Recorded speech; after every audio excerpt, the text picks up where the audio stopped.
department of this Israeli national, the Village Voice. Muslims don't own the Village Voice, right? Now check this out. So there they are. And so the first World Trade Center bombing, right? Come on. I mean, it was clear that there was Israeli involvement. It was very, very clear. And these were like facts, like the Village Voice, all that kind of stuff, right? And then stuff started coming out. The O.J. Simpson trial, you know what happened during the O.J. Simpson trial? During the O.J. Simpson trial, Fred Whitehurst, FBI guy, who was like in charge of the laboratory, he says in testimony that that pressure was put on his office to make it appear that those who were arrested for the World Trade Center bombing in 1993 actually did it. He said this on the stand during the O.J. Simpson trial, when everybody in the world is watching. Fred Whitehurst said that. Fred Whitehurst was fired from the FBI for saying that. He sued the FBI and won $1.1 million for wrongful termination. He was in charge of the bomb department at the FBI. Pressure was put on my office to make it appear that those who were arrested for the World Trade Center bombing in '93 actually did it. That's what he said. Fired him, sued, got money for it. You can't look at 9/11 without looking at the first World Trade Center bombing in 1993. And when you look at that thing on, like, the whole thing of art, no, life imitating art, there was a Path to Paradise, HBO, Path to Paradise about the World Trade Center bombing, right? Check it out. He's on a plane. They found him Islamic. They found him, that terrorist. They found him, and they had him bound, and he was on the helicopter, and it was the first World Trade Center bombing. He's on the helicopter, and he looked at the Twin Towers, and he says, "Next time we'll take them both down."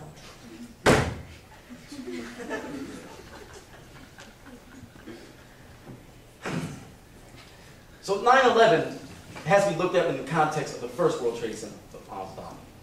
There was obvious Israeli involvement there. The FBI knows there was Israeli involvement. They have a name, Busi Hadas. They have a name, a national.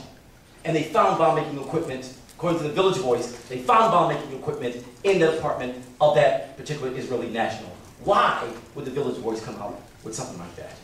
But of course, it wasn't talked about. And so, of course, this World Trade Center bombing, and check out this coincidence. Check out this coincidence. September 2000.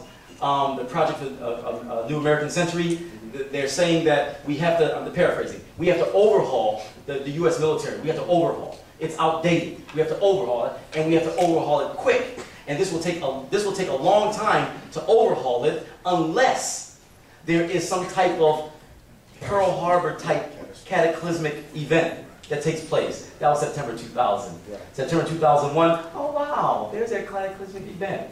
What a coincidence. Mm-hmm. Right? And then, you know, showing, and then, come on, y'all. I mean, come on. Yikes.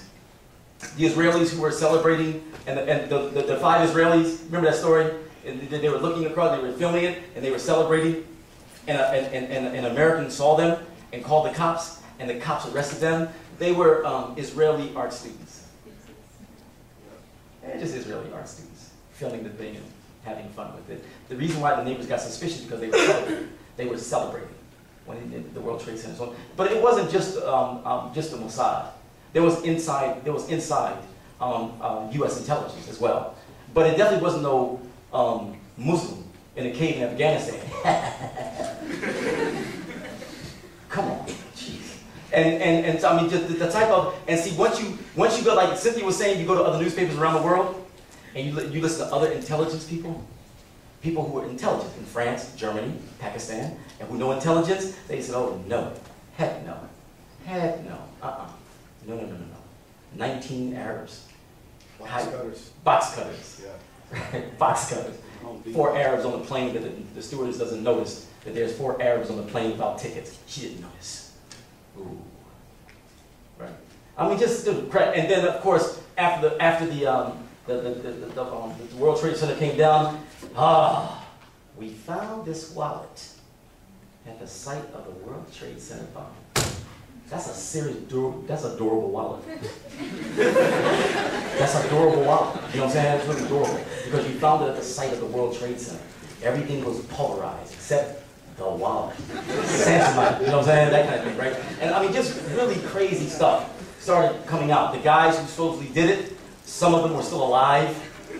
You know what I'm saying? And so the FBI guy says, we may not ever know who did the World Trade Center because the people use false IDs. Then why do you keep showing the so-called 19 hijackers and so on and so forth? I mean, and then they said Bin Laden so quick. No, study the Kennedy assassination. See how they did that? And then go back to the Bin Laden thing. 5 minutes after the thing happened, there's pictures of Bin Laden. Like 5 minutes afterwards. You know, like with Kennedy, 5 minutes afterwards, here's Lee Harvey Oswald. They got all this information on Lee Harvey Oswald, that type of thing. Like, he killed the president, right? He's by himself. You know? And it's like, I mean, just really crazy stuff. I mean, that we were supposed to believe that there was Bin Laden. It was Bin Laden. Right? He was able to circumvent all these different, you know, security things and so on. Bin Laden did it. Al-Qaeda, Al-Qaeda, Al-Qaeda. Hey, for our non-Muslim friends, Al-Qaeda is not for real. Don't nobody know who Al-Qaeda is. We know Hamas, we know Hezbollah, we know Iran, we know the Islamic Court in Somalia, we know the other movements. Don't nobody know who Al-Qaeda is. Who's Al-Qaeda? I don't know. Who's Al-Qaeda? I don't know. Who's Al-Qaeda? Don't nobody know who Al-Qaeda is. And so, when, just like they did with the Black Panthers, they did a false organization. And in the 1970s, a fake group came up in Oakland. Remember Patty Hearst? She was kidnapped by the SLA, Civil Liberation. That was a fake group. That was a fake group. Nobody knew who the SLA was.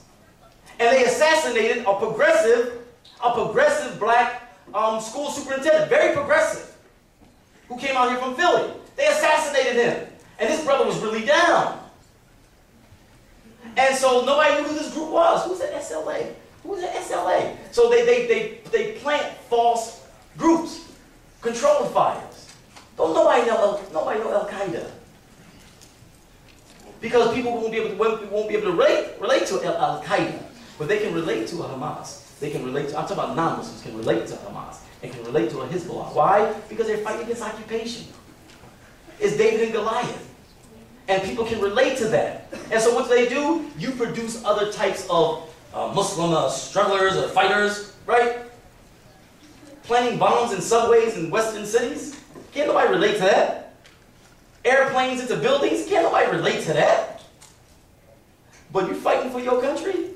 You fighting for your God and your country and your family? Against occupation? Everybody can relate to that. Everybody. And so you have this false organization, Al-Qaeda, Al-Qaeda. So Al-Qaeda and 9/11 and Al-Qaeda became an excuse for this government to try to destroy what? The real Islamic resistance. The real one. The actual one. Like in Palestine and certain parts of Africa and certain parts of Asia. Iran right now is the only country that went through Islamic movement, Islamic revolution, Islamic government. They're the only one right now. That's why they want to destroy it. That's why they want to destroy it. Because it went through the whole stages. In every Muslim country, there's an Islamic movement. In every one. They do not want those Islamic movements to graduate to an Islamic revolution. Because if you go to step 2, step 3 automatically comes. Automatically comes. When you go to Islamic revolution phase, step 3 automatically comes Islamic government. That's why Iran is the prize for them. Because they went through all the steps. And we have to make sure that none of these countries go through these other steps. They got Islamic movements already there. We have to make sure they don't go to Islamic revolutions. Because Islamic government will follow. 9/11 and Al-Qaeda is being used to go after and destroy the real Islamic resistance and the real Islamic movements. That's what that's for. That's what that's for. And so they can justify bombing Somalia, because why? The Islamic courts of Somalia have connections to Al-Qaeda. Al-Qaeda.